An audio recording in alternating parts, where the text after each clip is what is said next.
Les vœux du Grand 3 samedi ont été l'occasion de rappeler que désormais la communauté se vit à 14 communes, soit 130 000 habitants, et que le développement se poursuivra.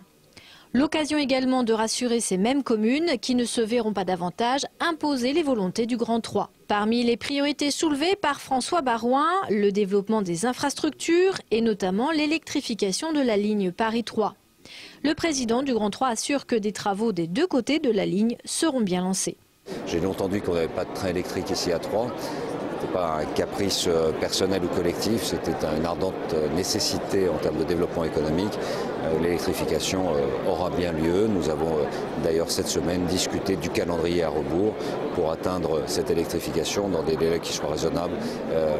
Et tout sera bouclé 2016-2017, mais le financement est acté et désormais c'est lancé. Développement des infrastructures, mais également de l'enseignement supérieur. François Baroin a rappelé quelques chiffres. 4 500 étudiants en 1995, 10 000 en 2011.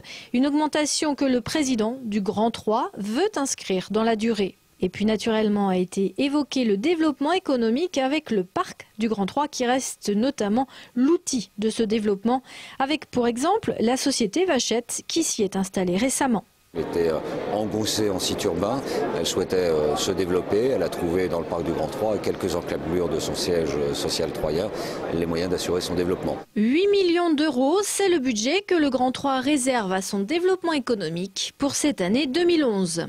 Un budget important, principalement axé sur le parc du Grand 3 et également des aménagements sur la zone industrielle de la Chapelle Saint-Luc. Un autre axe, c'est la requalification urbaine en collaboration avec l'ANRU, l'Agence nationale de renouvellement urbain, sur laquelle on a une autre partie du programme qui intervient principalement cette année sur la Chapelle Saint-Luc et la fin des programmes sur Troyes. Quant au changement de nom, le Grand 3, plus lisible et plus reconnaissable que Feu la 4, devrait ainsi gagner en renommée et donc en attractivité.